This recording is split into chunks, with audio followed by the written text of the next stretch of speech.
Good afternoon and welcome to today's webinar. This will be the first in a series hosted by KGH Customs Services in the lead up to the UK leaving the EU's customs union at the end of 2020.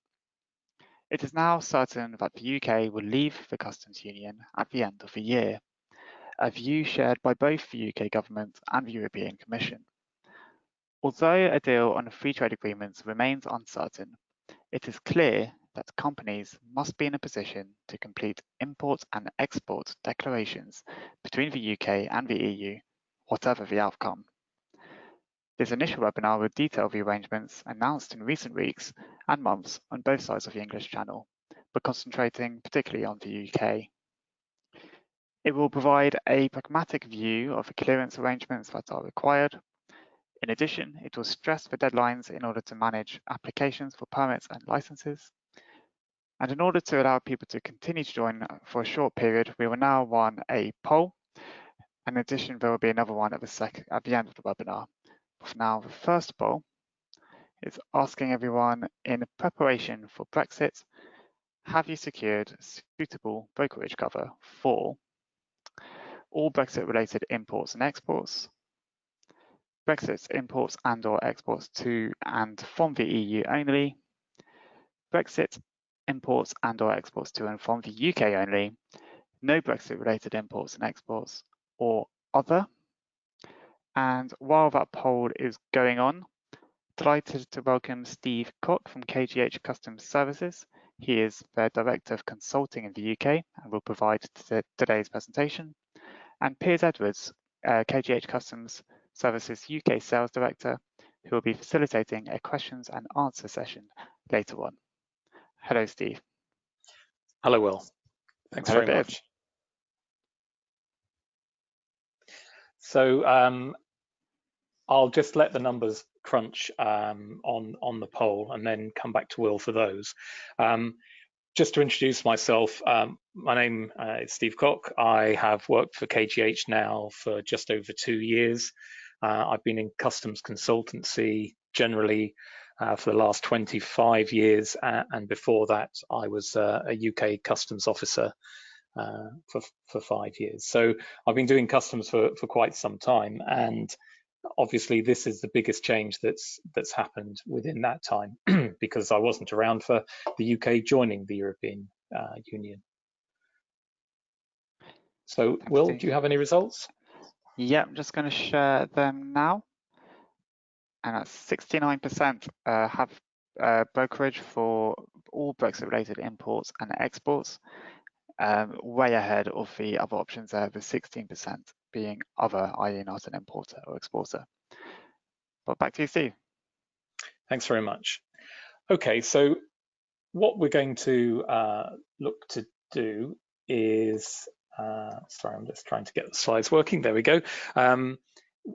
What we're going to do is take a look through what is happening in the UK first, then touch on what is happening in France, particularly in Calais, and then we will move on to questions and answers at the end. So by way of introduction, as from the 1st of January next year, the UK will have left the customs union unless something rather extraordinary happens in the interim.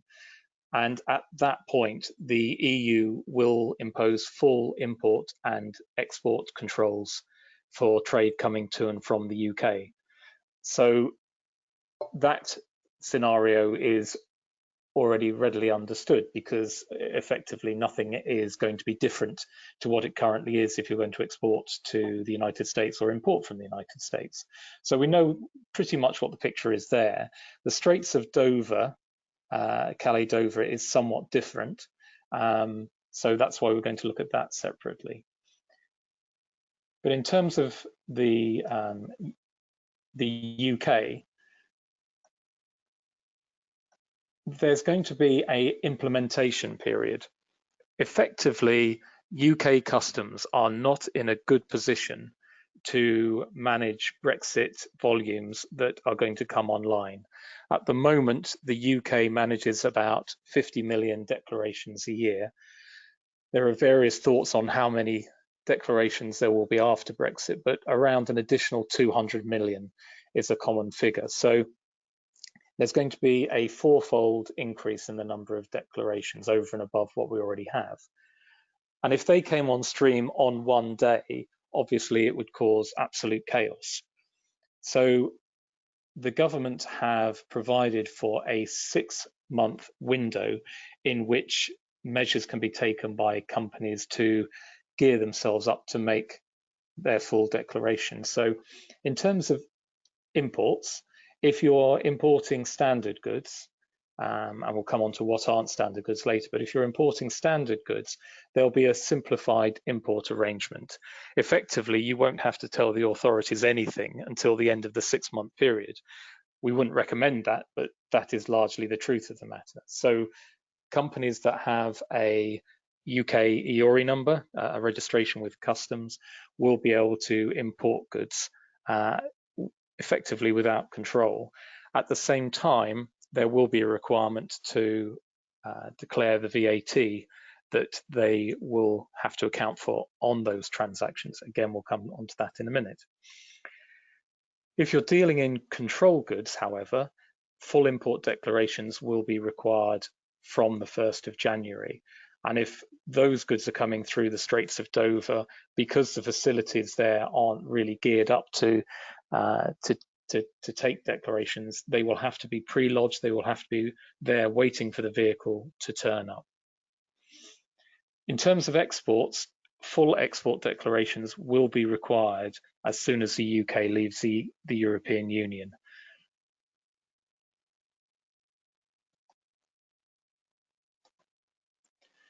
So there's a 6-month implementation period, and various things change within those 6 months. So the first thing to say is that as the UK will have left the European Union, it will have full autonomy in terms of the controls that it imposes on goods. And the controls that currently exist for its trade with the rest of the world, so countries outside the EU and the EEA, the European Economic Area, will continue. So full import declarations will be required there. In addition, the UK will implement its own tariff, so its own rates of duty will be implemented from the 1st of January. To a large extent, these will be a mirrored version of what is in the European Union currently, but it will be simplified. There are going to be a number of tiered tariff rates, and if, for instance, there was one in the EU, say for 9.7%, a relatively odd amount, that will be downgraded to the next step within the tiering system. They are now available online and you can look them up. The link is provided there. Just to say, after the presentation, all the slides will be shared. So there's the link to the tariff. So if you've got the classification of your goods, you can look up those rates. In terms of the border controls, they will be implemented in 3 stages. You don't have to follow them. You can jump straight in and make full declarations, but there will be 3 stages. So that the next slide provides a representation of what that's going to look like. So at the moment, in December 2020, on the far left of the slide, we have an indication that we're within the single market. Above the red line is the EU's position, below the red line is the UK's position. So as you can see, the EU will start to implement the full process of border controls. In the UK, there will be the possibility to make full declarations. So you can pre-lodge a customs declaration at Dover and have your goods imported, or in the case of export, you're going to have to do that anyway. So that would be a mirror image of what the EU are going to require. But you have the possibility, if you're importing non-control goods, which is the vast majority of goods, to use a simplified procedure. I'm going to come on to the detail of that later. But effectively, you are being allowed to create a declaration up to 6 months after the import. So if your import's on the 1st of January, you get 6 months. If it's on the 29th of June, you only get a day. But that implementation period is there to allow companies to gear up to actually make their declarations secure brokerage coverage if they haven't already done so. There will be no requirement for safety and security declarations. They generally form part of the import declaration anyway, but there is no requirement for that until the end of the period. In the case of agricultural goods, so plants, animals, their products, that's going to be a two-stage approach. So this is really where the 3 stages come into it. In the case of agricultural goods, initially, it's going to be a reduced level of control. You will have to have the documentation that you need, but there won't be any strict controls on the import of those goods. There will be inspections, but once we pass the end of March, then full agricultural controls will come into play. A couple of points to mention. So because there is a delay in the import information being made available to government, Intrastats will continue to be required until at least the 30th of June, and it may well go beyond that. So for trade statistical purposes, you have to still maintain Intrastat declarations. Also, at the end of the 6-month period, there's going to be a great deal of declarations that aren't submitted by companies. Clearly, a lot will try and do their level best to make sure that they make their declarations, but clearly others will potentially fail to do so. And so the UK Treasury is going to fund HM Revenue and Customs with additional funding to ensure effectively that there is compliance. So audits will become fairly common.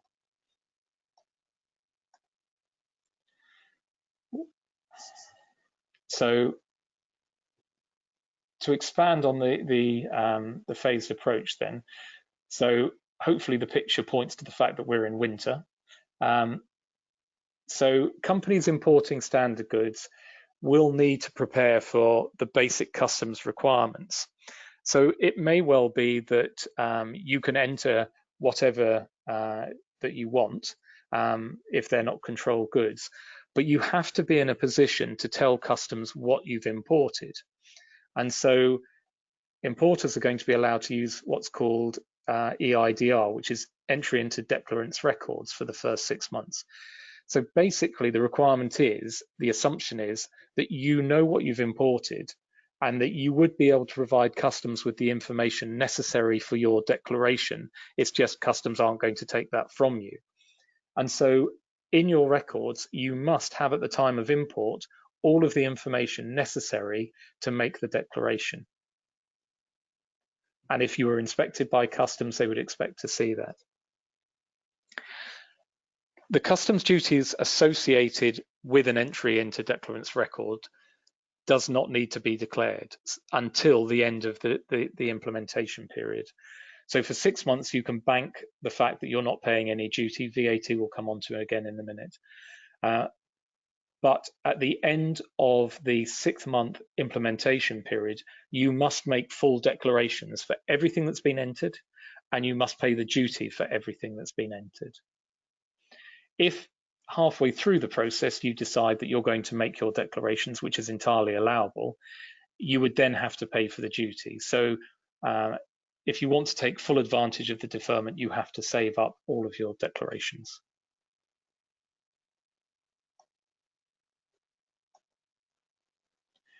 So some other information on January. As I've already mentioned, the safety and security declarations will not be required for 6 months. However, there will be checks on control goods like alcohol and tobacco. And there will be physical checks at the point of destination or an approved premises for high-risk animals and plants and their materials. There's going to be a system for tracking that. Again, I'll come on to that in a minute. So customs aren't going to be letting everything through without control. There will be controls at Dover. For most goods, they will sell through though. In the case of companies that are registered within the remaining members of the European Union, they can either set up their own entity in the UK, their own limited company or some other arrangement, or they will be able to use an agent to act on their behalf in order to make their declarations. Now, if that is a standard declaration, a full declaration at the time of import, and they have no residency in the UK, their agent will have to act on an indirect basis. They will have to, a direct basis. They will have to act on that company's behalf and become equally liable for the duties and VAT that are due. But, and I'll come on to it again in a bit, if they use customs freight simplified procedures, that can be done on an indirect basis, and thereby the importer retains full liability even though they're not based in the UK. And that is a specific arrangement that is being brought in for Brexit, because the government realizes that there are insufficient agents that would be prepared to act for the numbers that will be importing who are resident in the EU. The other issue, a very, very key issue, is how companies will account for the VAT that is due. Anyone who is responsible for the import declaration will need to be VAT registered, and they will need to account for the VAT through that registration. So again, in the phased approach, this time in April, so we're into spring. At this point, all products of animal origin, so meat, pet food, honey, milk, eggs, and all regulated plants and plant products will require pre-notification, and the relevant health documentation will need to be available as well. And then finally, when the summer comes around, by the 30th of June, declarations will need to have been submitted for all imports since the beginning of the year.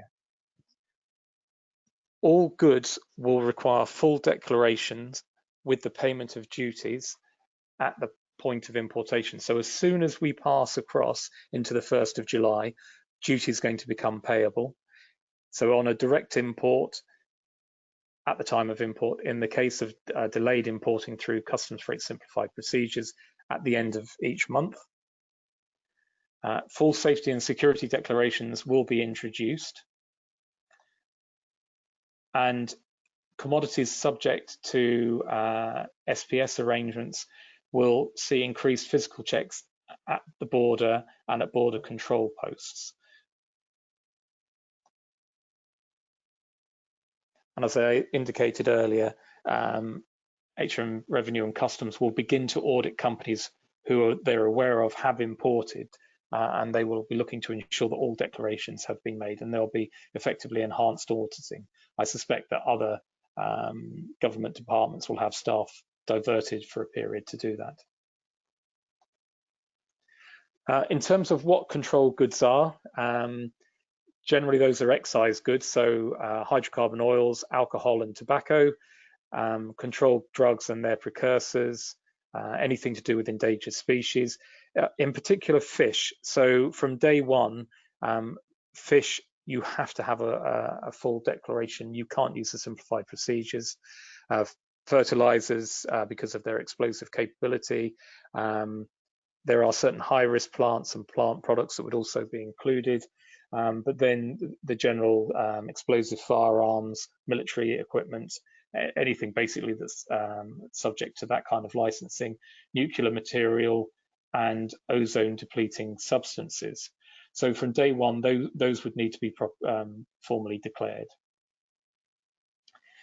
So in terms of the SPS controls on plant and animals at the beginning of the period, as I indicated, there's going to be reduced control to start with, but nevertheless, you still have to have the information available. So there is a new system called Import of Products, Animals, Food and Feed. And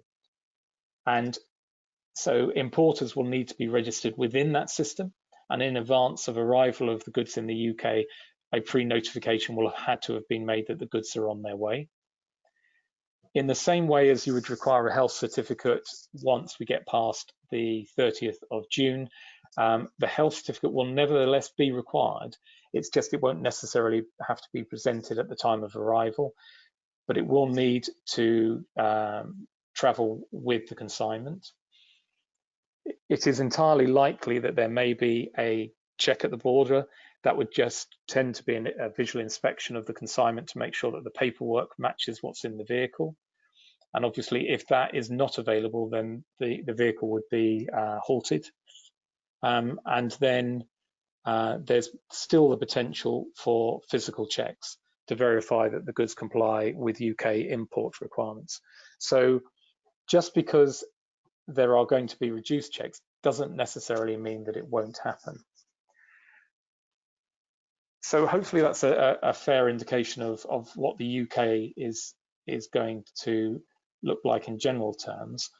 Now, I mentioned customs freight simplified procedures because to a large extent, this is what the UK import market is largely going to rely on. As I indicated before, there are going to be the requirement for an additional 200 million declarations. It's not necessarily possible for all of those to be lodged on an ongoing basis as the goods arrive, simply because at the moment the brokerage industry in the UK probably employs between 40 and 50,000 people.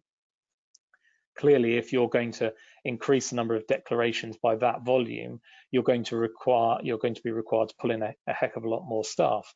And so the CFSP model allows less staff to do more work. And so it is the way that most brokers will want to assist their client base. So for those who don't know, CFSP is effectively, it's a two-stage declaration model. And under it, there are two types of procedure that can be operated. So the first is a simplified declaration procedure. And then the second is the entry into declarants records, which is effectively what customs are going to let everybody use on day one who is importing from the European Union. The thing about CFSP is there is generally a very long approval process, because you're effectively being allowed to clear goods at the frontier with little or no control, and you're being allowed to then tell customs, once the goods have potentially been sold to somebody, what it is you imported and how much tax is owed. So CFSP requires prior approval. A company based in the UK can seek their own approval, or, as I indicated earlier, you can work with an approved agent. So somebody who's based in Germany or France couldn't get their own approval, but they can work with an agent who is approved.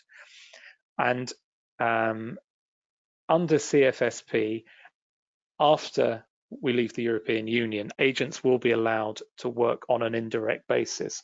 Therefore, the supplier based in the European Union will be liable for the duty and the VAT that's due, and the agent will not. Without that measure, it's unlikely that agents would agree to take on the volume of work that is coming. So the approval process requires the applicant to justify their ability to capture the necessary import information. And that's done by reporting a standard operating procedure. So effectively, you're saying to customs, this is how we will go about capturing all of our movements, how we will capture the data that is required to justify the declaration that we will eventually make. And that has to be reported to the authorities as part of the CFSP application. If you're going to work alongside an agent who has a CFSP approval, it's relatively similar, because the agent has to be able to say to UK Customs, as part of my approval, I'm going to clear goods on behalf of company A, B, C, and D. And therefore, they have to be able to say to Customs how those companies ensure that they get the right data to the agent. So every agent who has a standard operating procedure has to expand on it to show how they ensure that their client base provides them with the information they require. It's not that they become the auditor for customs, but to a certain extent, they have to, because they have to know that what they're declaring on their client's behalf is accurate, because if it failed to be, then it would put into doubt their CFSP approval. I'll come on to application periods, but if you wanted your own CFSP, our advice generally is that you must make your application by the end of August or the end of September at the very latest. At the moment, customs are not able to go and visit companies to audit. And so what would normally happen is you would put in your application and your operating procedure.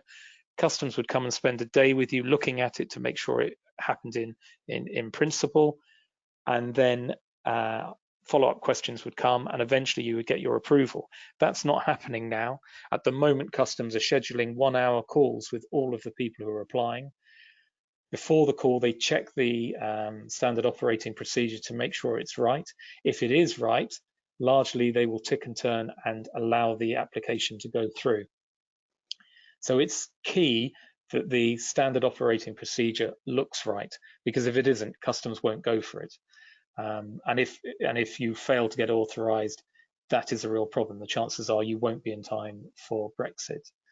Having said that, there is this window of opportunity for 6 months. And so even if you wanted CFSP but didn't manage to get it, you can still carry on into next year, knowing that you can utilize the simplification that's in place.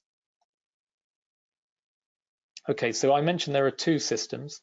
There's the simplified declaration system and there's EIDR. So under the simplified declaration system, there are two declarations.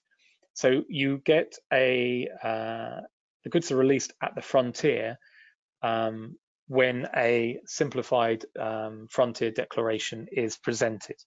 And that's basically a burst of information that is who the company is, who their CFSP approval, what their number is, what their EORI number is, their safety and security statement, and an indication of the number of packages involved in case Customs wanted to look at the vehicle to check how many were there, and that is largely it. Following on from that, by month end, so by the fourth day of the following month, you have to submit the supplementary declaration, and that would be one declaration per import that has come in with a simplified frontier declaration. And at that point, the duty is deferred until the 15th of the following month when the payment is taken. So effectively, if you import on day one, you get up to 45, 46 days duty deferment.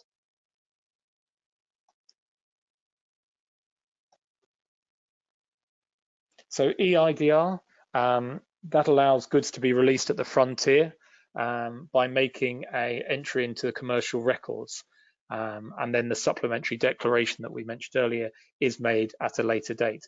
So this is a model that effectively everybody's going to be allowed to use from day one, but it will be closed off to everybody on the 1st of July unless you are approved for CFSP with EIDR.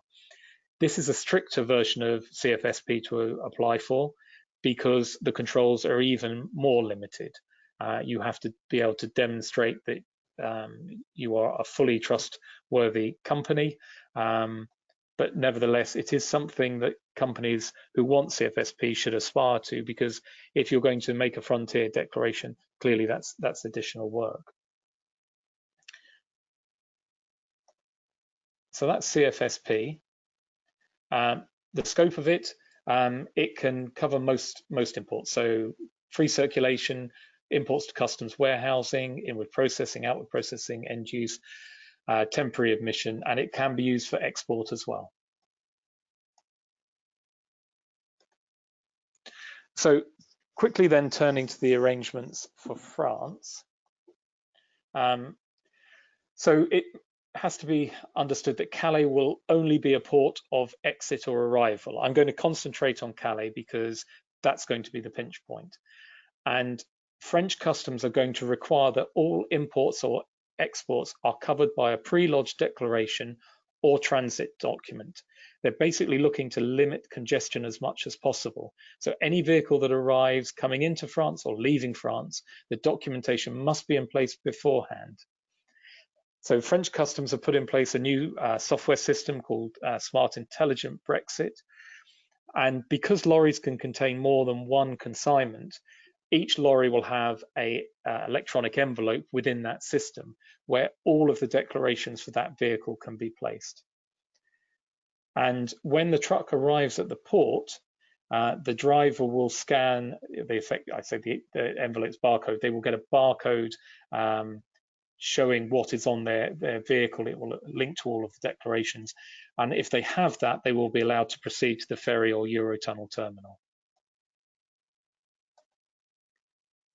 So for export, it's clear that the export declaration must be pre-lodged, but that can take place in another member state. So if you're exporting from Germany, for instance, there is no reason why you wouldn't raise the export document there and have the Office of Exit as Calais.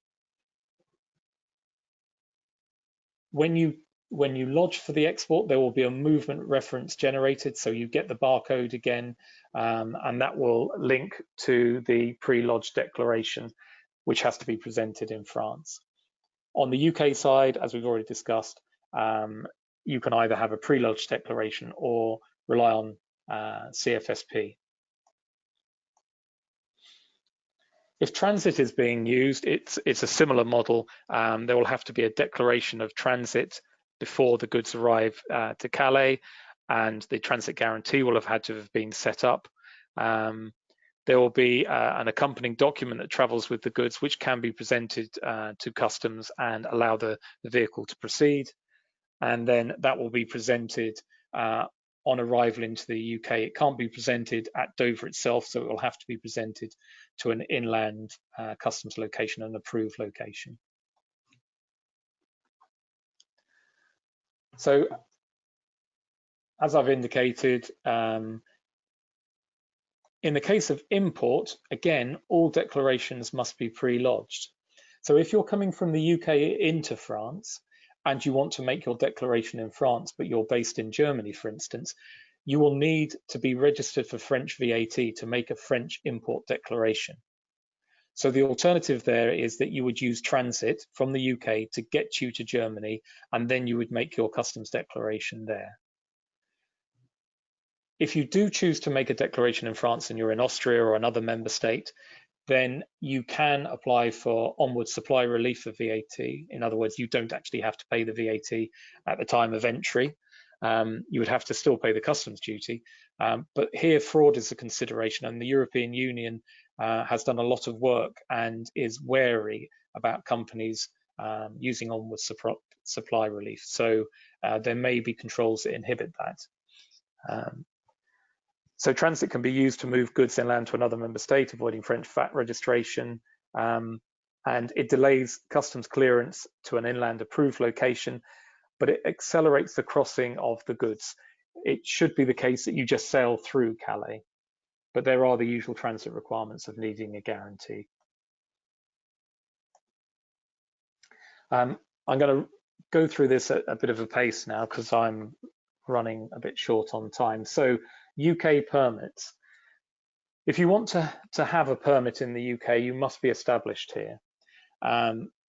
Generally, that means you've got a limited company, you've got a partnership. It could be that you are a person in your own right who lives here to get an approval.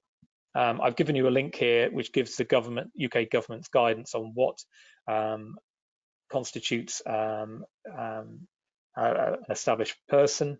But if you want to do any of the simplified customs declarations, duty release, or to have a customs comprehensive guarantee, you will require a UK presence or use an agent to work with you. I've provided you again a timeline of how long it takes to get these things. So an EORI registration, the type of thing, the reference you need just to get an import cleared, that takes a number of days.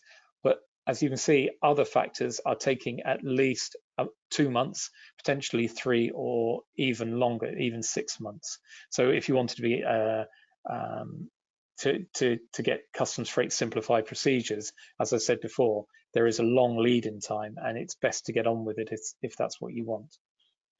VAT reporting. The most important thing here is that the importer of the goods must be the owner of the goods. So if you're a French company and you own the goods at the time they're being cleared, you must declare them to customs. because the import VAT will be a problem for whoever makes the declaration otherwise. To recover import VAT, you must be the owner. You must have incurred it in your business. If that didn't happen, then you're not entitled to recover it. So when we leave the European Union, there will be no need to actually pay VAT up front. But if you weren't the owner of the goods and customs later inspect your records and they find that you should have paid that VAT, they will demand all the VAT that you haven't paid, and they will potentially apply penalties to that. So in some ways, that's the most important thing. It trumps duty. My last comments really are to do with the potential for free trade agreements. A deal with the EU is very much a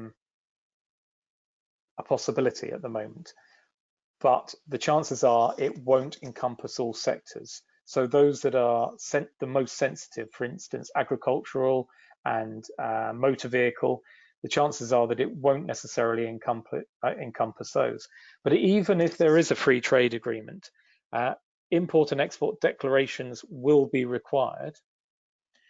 And if that is the case, the rules of origin will come into play. So you will have to claim the reduced rates of duty. You will have to be able to demonstrate the origin of your goods. And there are certain preferential rules of origin which would need to be met. So in the agricultural sector, it would have to be that the wheat that's being shipped to the UK would have been grown in Italy. Or in the case of clothing, for instance, it would generally have to be that that is manufactured from yarn. And so if the lining of a suit was imported material from China, for instance, then that suit, even though it was made in the European Union, wouldn't qualify. And so the full rate of tax would still be payable.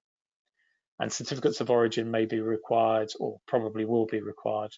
So that there is a lot to happen, even if a free trade agreement kicks in. And in fact, it possibly makes importing and exporting harder. And just to say that the UK government continues to invest in terms of building infrastructure. It's very late in the day, but they are building infrastructure, but they are also providing online training through the UK Customs Academy, effectively free of charge. There's a grant system maintained by PwC that people can take advantage of. Quick checklist. If you haven't already done so, and it sounds like most of you have, secure brokerage. Consider the terms of trade and ownership, particularly an import into the UK with the VAT implications. If you want registrations or permits, you've got to get on with it. And in terms of your data, look at your products. Do you have the right tariff classification? You may not have needed it for anything other than Intrastat before, and in which case it really didn't have huge merit, but now it will determine the amount of tax that's paid. So make sure you've got customs controls. So now I'm going to quickly turn to my colleague, Piers Edwards, for a few comments. Are you there, Piers? I am. Steve, thank you for the introduction earlier and for the detailed summary of how the Brexit border operations will look like next year. For those of you on this webinar that need further introduction to KGH, KGH, as you are probably aware, is a customs broker, but we have tentacles that reach far and wide into the professional industry of customs. We have core strengths in the brokerage industry, customs consulting, which is where Steve sits, customs education that Steve mentioned briefly with the Customs Academy, and also our digital solutions of CT, DS, Customs Process Government and Management. And if you haven't got your brokerage sorted and have any further technical questions or wish to learn more about the Customs Academy, then please get in touch after this webinar. I'll move on now to the questions, and thank you to those who have submitted these. And whilst we can't run through them all, we have taken a handful which we believe to be the most relevant. So, Steve, are you ready to turn your brain on? Yep.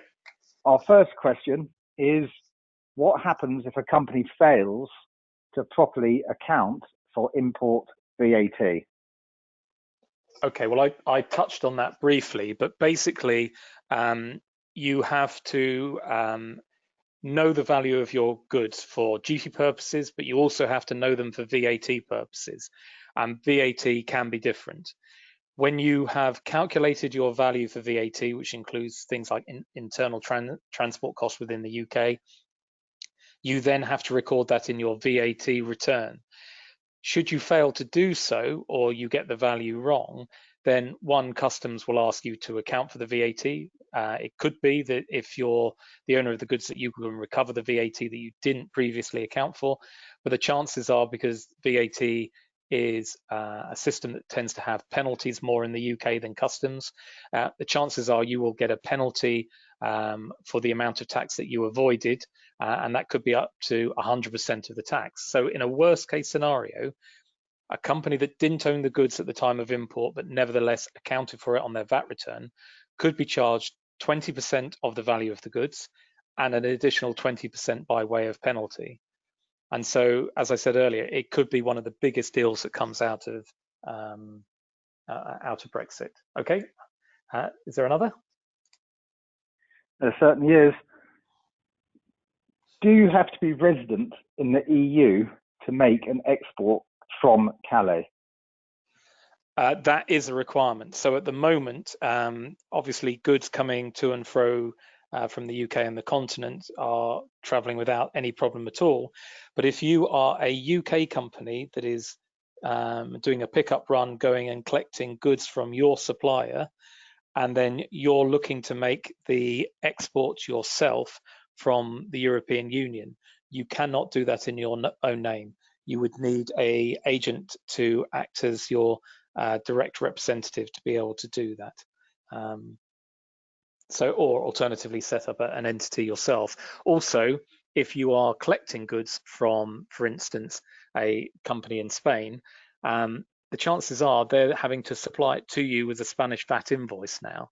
They may trust you enough that you're going to be doing the actual export from the European Union and will provide them with that proof, but it may not be the case. So it could be that you have to register in every member state where you're picking up goods.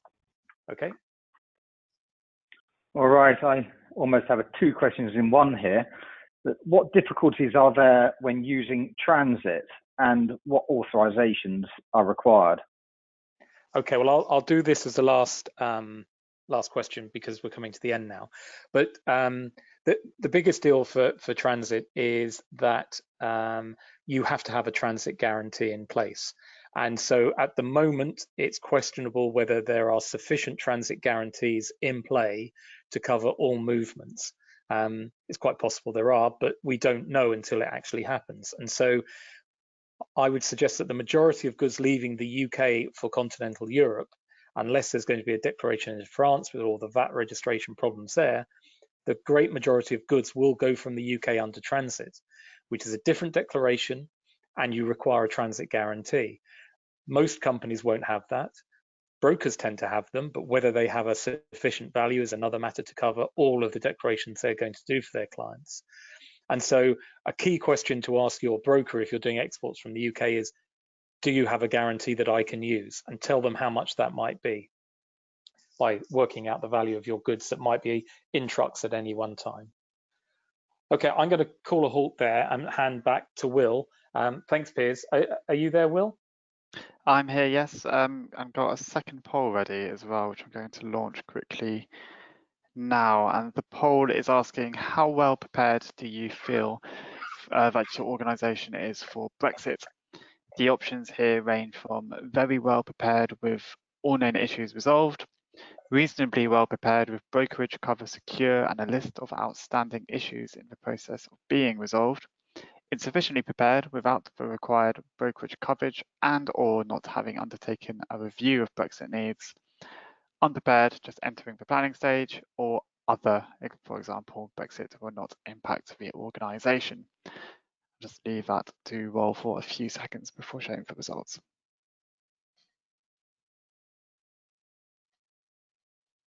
Okay, while everybody finishes off on that, I would like to say thank you very much for taking the time to dial into this webinar.